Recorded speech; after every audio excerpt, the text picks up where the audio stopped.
Hello and welcome to this edition where we are looking at a chapter from the English syllabus of the Telangana Intermediate second year. I'm T.S. Sudhir. నమస్కారం అండి. మనం ఇవాళ Telangana intermediate బోర్డులో English syllabus second ఇయర్ది చూస్తాము. దానిలో first chapter తీసుకుంటున్నాము, dancing in the rain. ఇది అజీం ప్రేమ్జీ ద్వారా రాయబడింది. ఇది ఒక ఎస్సే అనమాట. అజీం ప్రేమ్జీ అనేది విప్రో అనేది చాలా ఒక పెద్ద కంపెనీ, ఇండియన్ కంపెనీ. దానికి చైర్పర్సన్గా ఉన్నది అజీం ప్రేమ్జీ. ఆయన గురించి అనమాట. ఆయన చాలా charitable kind of a person. ఆయన థాట్స్ దేని గురించి అంటే చిల్డ్రన్ ఎట్లా పెరగాలి దాని గురించి మనం చదవబోతున్నాము. దాని ముందు అజీం ప్రేమ్జీ గురించి కొంచెం నేర్చుకుందాం. So in that sense it is very relevant to all of us as to what his views on how children should be brought up, what kind of a childhood and growing up years they should have. Those are Azim Premji's views on that. Now, Azim Premji is the chairman of Wipro Limited. Wipro, as you know, is a major IT company. It also dabbles in various other consumer durables, production of soaps, etc. And he's also a philanthropist, gives a lot of his wealth away to charity. He also philanthropist అంటే పరోపకారం చేసే ఆయన. Usually డబ్బులతోటి పరోపకారం చేసే వాళ్ళని philanthropist అంటారు. Business tycoon అంటున్నారు. Tycoon అనేది కూడా ఒక వ్యాపారవేత్తని టైకూన్ అంటారు, పెద్ద వ్యాపారవేత్తని. And he devotes a lot of resources to improve the educational system in India, which is why this particular essay is relevant, because these are his thoughts based on practical experience, practical observations on the ground in India.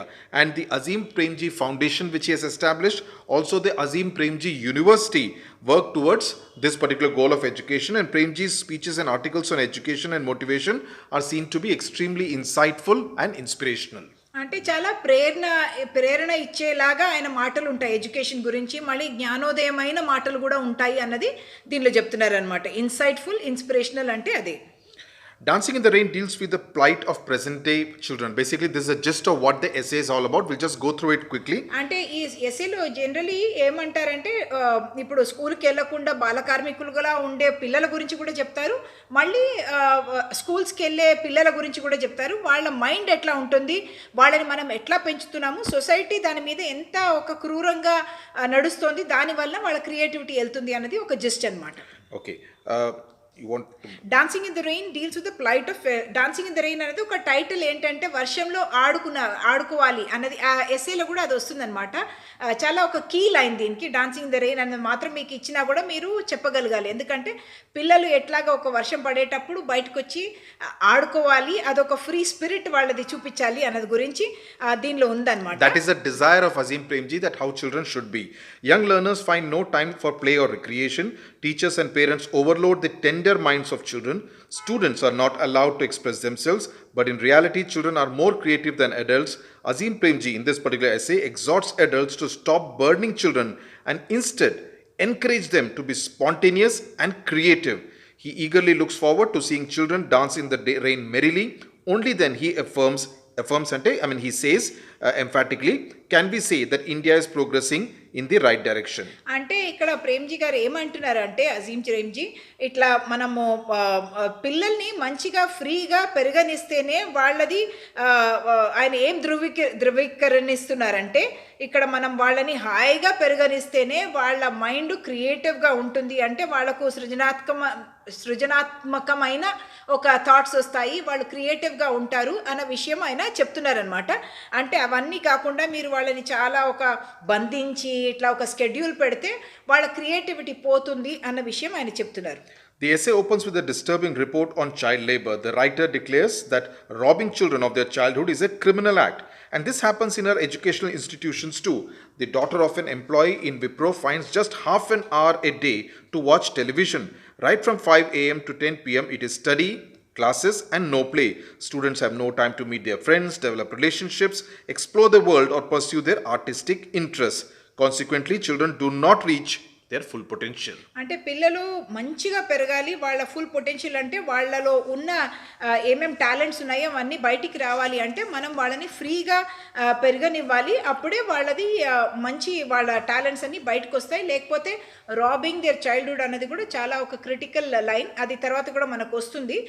వాళ్ళ చిన్నతనాన్ని, ఆ చైల్డ్హుడ్ని మనము దోచుకునేది, తీసేసుకునేది అది ఒక నేరం అన్నది అంటున్నారు, criminal act అంటున్నారు అది ఆయన. While some children are shackled to the chains of poverty and hunger, others are stunted by parental aspirations and social conditioning. Adults kill the natural curiosity of children and prevent them from following their dreams. Parents and teachers need to change their attitude.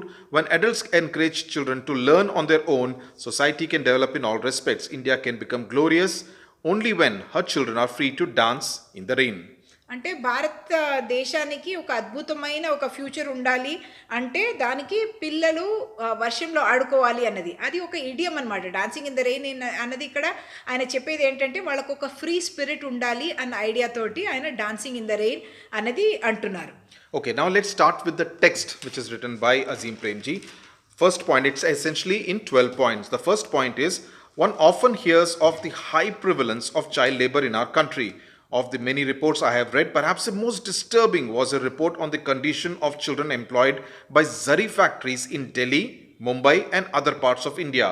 It grieves me to imagine children exposed to such inhumanity. అంటే దీనిలో first ఏమంటున్నారంటే మన ఈ entire chapter ఒక 12 paras లాగా divide చేయబడ్డారు. చాలా simple chapter. దీనిలో మీరు ఆన్సర్ చేసేది కూడా చాలా ఈజీగా ఉంటుంది. ఫస్ట్ దానిలో చైల్డ్ లేబర్ గురించి అంటే బాల కార్మికుల గురించి అంటున్నారు. అండ్ నేను చాలా మనసు నాకు డిస్టర్బ్ అయింది. అంటే చాలా నేను దాంతో చాలా హర్ట్ అయ్యాను అన్న ఒక దాన్ని ఏంటంటే జరీ ఫ్యాక్టరీస్లో జరీ అన్నది చిల్డ్రన్ వర్క్ చేసే ఒక ఫ్యాక్టరీలో దాని గురించి ఢిల్లీ ముంబై అక్కడ వర్క్ చేసే దాని గురించి ఆయన అంటున్నారు. అండ్ ఇది ఒక అమానుష్యమైన ఒక కార్యక్రమం అంటున్నారు. ఇన్హ్యూమానిటీ అన్నది. Robbing children of their childhood is a criminal act and our society must weed their malice out from the root. But where does the root lie? Before you attempt an answer, let me give you an anecdote from the other end of this social spectrum. So he's building up his case. దీనిలో ఇప్పుడు robbing children of their childhood is a criminal act ఇట్లాంటి line మీకు రావచ్చు అన్న దానికోసం మీరు ఇది ధ్యానంగా వినండి. ఎందుకంటే ఇదే జస్ట్ అనమాట. ఈ లెసన్కి సారాంశం ఒక విధంగా చెప్తే ఇదే అనుకోవాలి. And society must weed out. Weed అన్నది ఏంటి?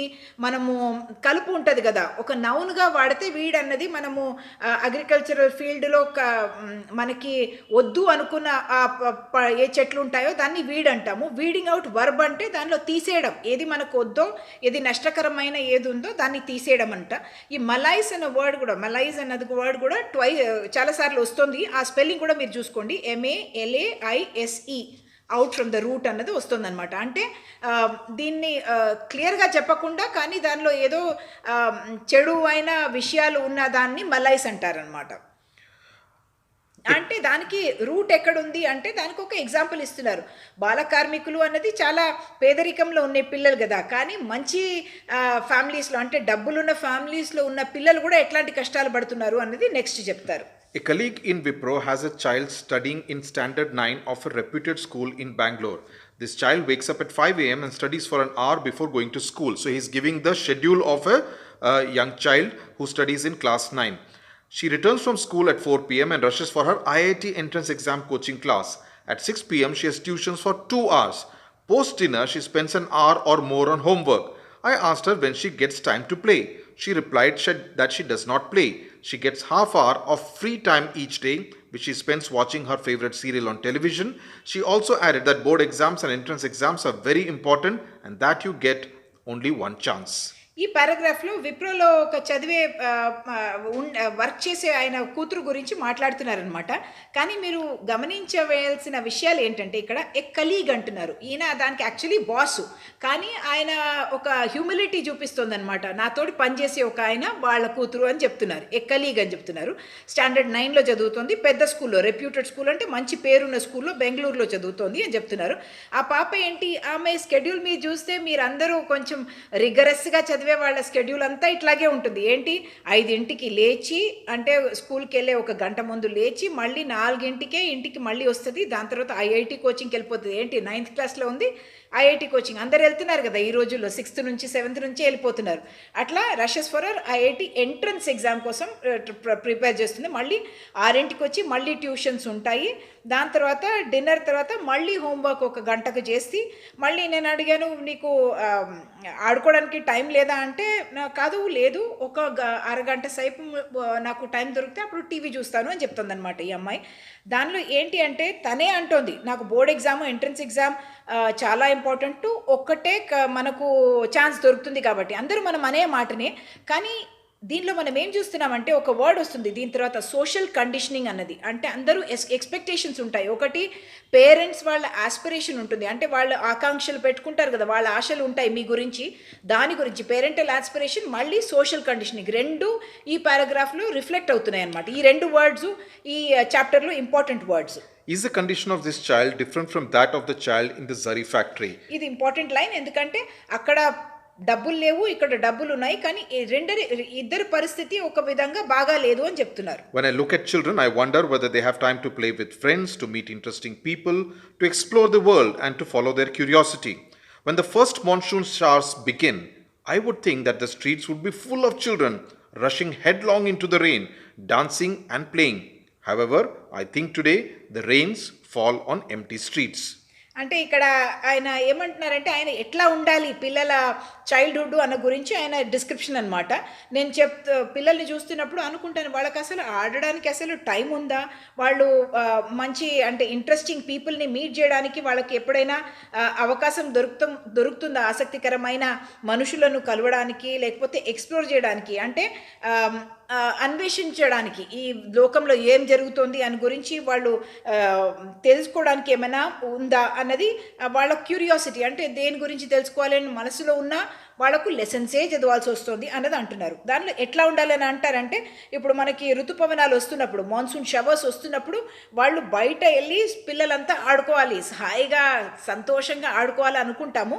కానీ ఇప్పుడు స్ట్రీట్స్ అన్ని ఎంటీగా ఉన్నాయి. అంటే పిల్లలు బయటికి రావట్లేదు, ఇట్లాంటి న్యాచురల్ ఒక జాయ్ని వాళ్ళు ఎంజాయ్ చేయట్లేదు అని అంటున్నారు తను ఇక్కడ. This, my friends, is the new Indian reality in our villages, in our slums, and in our metropolitan high rises. Whatever the 3 words I'll say. Villages అంటే మీకు తెలుసు, మన ద గావ్ వాట్ వి సే, మన పల్లెలు అట్లా. ఇన్ అవర్ స్లమ్స్ అన్నది మురికి వాడల్లో అనుకున్నారు. అంటే మెట్రోపాలిటన్ హై రైసెస్. మెట్రోపాలిటన్ అంటే మనకి మహానగరాలు ఉంటాయి కదా, హై రైజ్ అంటే పెద్ద బిల్డింగ్స్ అన్నమాట. Sorry. Whatever the reasons, poverty, societal aspiration, apathetic individuals and organizations, or just the burden of circumstances, the reality is that our children are straight jacketed.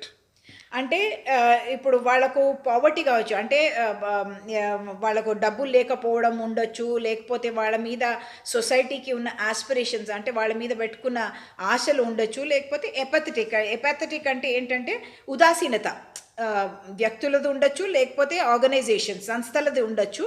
కానీ అదంతా ఒక బర్డన్ ఆఫ్ సర్కమ్స్టెన్సెస్, పరిస్థితుల ఒక బరువుని ఈ పిల్లలు మోస్తున్నారు అనేది చెప్తున్నారు. దానివలన వాళ్ళు స్ట్రైట్ జాకెటెడ్, అంటే వాళ్ళు క్రియేటివిటీ లేకుండా ఒకే దారిన ఇట్లా వెళ్ళాల్సిన ఒక పరిస్థితి ఉంది అంటున్నారు. The final indicator of a country's independence is the way its children live. Are children free from the malaise of poverty and hunger? Are they free from the burden of parental aspiration? Are they free from norms of social conditioning? Are we ensuring the curiosity of our children continues to burn and is not stamped out? Are they free to explore the world, to realize their unique potential and thereby help discover the true potential of the society itself? అంటే దీనిలో ఏమంటున్నారంటే actually finally ఒక కంట్రీది స్వతంత్రం ఎట్లా వచ్చింది, ఎట్లాంటి పరిస్థితిలో ఉంది అన్నది మనం ఆ పిల్లలు ఆ దేశంలో ఎట్లా ఉంటున్నారు అని చూస్తే తెలిసిపోతుంది అంటున్నారు. అంటే ఆయన దానికి చాలా కండిషన్స్ ఇచ్చారనమాట ఎట్లా ఉండాలి అన్నది. అంటే పిల్లలకు పేదరికం లేకుండా, ఆకలి లేకుండా ఉన్నారా? లేదు కదా. మెలైజ్ అంటే ఒక ప్రాబ్లం అని చెప్పాను కదా, వర్డ్ సెకండ్ టైం వచ్చింది మనకి ఇక్కడ. Are they free from the burden of parental aspiration, అంటే తల్లిదండ్రుల ఆశయాల నుంచి వాళ్ళకు ఒక బరువు ఉంటుంది, ఆ బరువు నుంచి వాళ్ళు ఫ్రీగా లేరు, ఆ ఆశయాల కింద వాళ్ళు ఒక విధంగా బర్డెన్ అయిపోతున్నారు. అట్లాగే free from norms of social conditioning, అంటే ఇట్లాగే ఉండాలి పిల్లలు, అంటే ఫస్ట్ ర్యాంక్ రావాలి, ఈ ఎగ్జామ్స్ పాస్ అయిపోవాలి, వాళ్ళకు ర్యాంకులు తెచ్చుకోవాలి అని అనుకుంటారు కదా. ఇవన్నీ సోషల్ కండిషనింగ్ అనమాట. అవన్నీ అవుతూనే ఉన్నాయి. అండ్ క్యూరియాసిటీ ఆఫ్ చిల్డ్రన్, అంటే వాళ్ళలో ఉన్న ఒక ఉత్సుకత ఉంటుంది కదా, దాన్ని కూడా మనం అసలు స్టాంప్ అవుట్, అంటే చాలా ఒక ఫోర్స్ఫుల్గా ఒక దాన్ని మనం ఖతం చేసేస్తామనుకోండి, దాన్ని స్టాంప్ అవుట్ అంటారు. దాన్ని స్టాంప్ అవుట్ అంటే ఆ క్యూరియాసిటీని మనం స్టాంప్ అవుట్ చేసేస్తాం, కిల్లింగ్ ఇట్ అనమాట. Are they free to explore the world, ఈ లోకాన్ని వాళ్ళు తెలుసుకోవడానికి వాళ్ళలో ఉన్న ఏం టాలెంట్ ఉంది అన్నది, అందరికీ ఒక యునీక్ టాలెంట్ అంటే ఒక ప్రత్యేకత ఉంటుంది, దాన్ని కూడా వాళ్ళు డిస్కవర్ చేసుకోవడానికి ఒక అవకాశం దొరకట్లేదు అని అంటున్నారు. Gandhiji said that the greatest lessons in life are learned from children, not from learned men. This is an important line. And ఈ పారాగ్రాఫ్లో ఏమొస్తుందంటే difference between children and adults వస్తుంది, అది చాలా important. A child will fearlessly try before giving up. As adults, fearing failure, we give up even before we try. A child is inherently curious about the world, about relationships, about wanting to understand how things work. As adults, our blinkered and conditioned self prevents us from truly exploring without prejudice. For a child, what she does is meaningful in its own right. As an adult, we usually link every action to an external reward of money or recognition. దీనిలో ఏమంటున్నారంటే పిల్లలకు పెద్దలకు ఏం difference ఉంటుంది అన్నది, ఇది కూడా ఎగ్జామ్లో క్వశ్చన్గా మీకు రావచ్చు. దానిలో మీరు గాంధీజీని కోట్ చేసి స్టార్ట్ చేయొచ్చు. ఏంటంటే గాంధీజీ ఏమన్నారంటే, నేను అన్నిటికన్నా ఎక్కువ పాఠాలు నేర్చుకునేది పెద్ద చదువుకున్న లర్నెడ్ మెన్, అంటే చదువుకున్న పెద్ద వ్యక్తుల నుంచి కాకుండా పిల్లల నుంచి నేర్చుకున్నాను. ఎందుకంటే పిల్లలు వైఫల్యం కలుగుతాము అని భయపడరు, వాళ్ళు భయపడకుండా ట్రై చేస్తూ ఉంటారట. కానీ మనము అడల్ట్స్ అంటే పెద్దవాళ్ళం ఏం చేస్తామంటే భయపడుతూ ఉంటాం, అయ్యో మనకు ఫెయిలియర్ అయిపోతామా, వైఫల్యం వస్తుందా అని అనుకొని మనం అసలు ట్రై కూడా చేయమట. అట్లాగే పిల్లలకు ఒక అంతర్గతంగానే ఒక ఉత్సుకత ఉంటుంది. అది మనకి లోకం గురించి ఉండొచ్చు, లేకపోతే మన రిలేషన్షిప్స్ అంటే సంబంధాల గురించి ఉండొచ్చు, అబౌట్ ఎట్లా ఇవి పనిచేస్తున్నాయి, ఇది ఎట్లా ఉంటుంది. ఇప్పుడు సెల్ ఫోన్ కూడా మీరు ఇంట్లో చూస్తే చిన్న పిల్లలకి చాలా తెలిసి ఉంటుంది, పెద్దలకు తెలియదు. ఎందుకంటే వాళ్ళు చాలా భయం లేకుండా దాన్ని ఎక్స్ప్లోర్ చేస్తారు, పెద్దవాళ్ళు ఎక్స్ప్లోర్ చేయరు. అయ్యో ఇట్లా చేస్తే చెడిపోతుందేమో అని అనుకొని చేయరు. అది ఒక ఫియర్లెస్ ఎక్స్ప్లోరేషన్ వలన వాళ్ళకు వచ్చిన ఒక అడ్వాంటేజ్ అనమాట. యాజ్ అడల్ట్స్ అవర్ బ్లింకర్డ్ అనేది ఒక వర్డ్. బ్లింకర్స్ అంటే ఇప్పుడు మనకు గుర్రం ఉందనుకోండి, దానికి ఇట్లా బ్లింకర్స్ వేస్తారు కదా పైకి చూడకుండా, దాన్ని ఏమన్నాలంటే కళ్ళకు గంతలు వేస్తారు కదా, అది బ్లింకర్డ్. అంటే మన సైట్ని స్టాప్ చేసేలాగా ఉన్నదానికి బ్లింకర్డ్ అంటారు. ఒకే వైపే చూడగలిగే ఒక కండిషన్ అనమాట. అండ్ కండిషన్డ్ సెల్ఫ్ అంటే ఆల్రెడీ ఇట్లాగే ఉండాలి, అట్లా ఉండకూడదు అన్నది ఒక కండిషనింగ్ అనమాట. Basically putting restrictions on the way you think. Yeah. And so truly exploring without prejudice అంటే పక్షపాతం లేకుండా దేన్నైనా మనము ఇది కూడా మంచిదే అని అనకుండా మనకు ఆల్రెడీ చెప్పేసి ఉంటారు, ఇది మంచిది, ఇది మంచిది కాదు, మీరు ఇట్లా చేస్తే హోంవర్క్ కరెక్ట్గా చేస్తే మంచిది, మీరు హోంవర్క్ చేయకుండా వేరే ఏదో నేర్చుకుంటాను అని లైబ్రరీ వెళ్తే లేకపోతే పార్క్కి వెళ్తే మంచిది కాదు. అట్లా ఒక కండిషనింగ్ అనమాట. For a child what she does is meaningful in its own right. Okay, meaningful అంటే వాళ్ళకు అర్థవంతమైన యాక్టివిటీసే ఉంటాయి. వాళ్ళు చేసేది ఏమైనా ఇట్లా ఇక్కడ నుంచి అక్కడ జంప్ చేయొచ్చు అంటే ఆ యాక్టివిటీస్ దానిలో ఒక అర్థం ఉంటుంది. కానీ అడల్ట్స్కి ఎట్లా ఉంటుందంటే, పెద్దవాళ్ళకి ఎట్లా ఉంటుందంటే, దేనికైనా ఒక బయట నుంచి ఒక బహుమతి లేకపోతే ఒక గుర్తింపు వస్తేనే దానికి ఒక మీనింగ్ ఉన్నట్టు అడల్ట్స్ చూస్తారు. కానీ పిల్లలు అట్లా కాదు, చేసేదానికి ఒక జాయ్ ఉంటుంది కాబట్టి దానిలోనే వాళ్ళు అర్థవంతమైన ఒక యాక్టివిటీ అనుకుంటారు అంటున్నారు. I did not learn how to be a father from manuals. Whatever little I learned about being a parent, I learned by observing my children and letting them teach me. Similarly, I think our teachers could grow enormously by learning from their students. నేను తండ్రిగా manuals అంటే పెద్ద పెద్ద books ఉంటాయి కదా, దాని నుంచి నేను నేర్చుకోలేదు తండ్రిగా ఉండడము. ఎట్లా నేర్చుకున్నానంటే మా పిల్లల్ని చూసే నేర్చుకున్నాను. అండ్ వాళ్ళ నుంచి వాళ్ళు టీచ్ చేసేది నేను అబ్జర్వ్ చేసుకుంటున్నాను అంటున్నారు. అండ్ అట్లాగే మనం టీచర్స్ కూడా చాలా నేర్చుకుంటారు, వాళ్ళు పిల్లల్ని చూసి నేర్చుకుంటే చాలా నేర్చుకోవచ్చు అన్న విషయం చెప్తున్నారు అనమాట. We will then refrain from pushing our knowledge down their young minds and begin the democratic process of being joint learners as we discover and understand our world. I believe a powerful force for empowerment is to have motivated teachers who are learners first, teachers second. Only then will we stop trying to mold children into our adult likeness. Only then will we let them blossom. So basically making the point that teachers need to be learners first. The teachers also should not kind of think that we are teachers, we know everything. He believes that teachers also need to have an open mind in order to be learners, in order to be willing to learn all the time.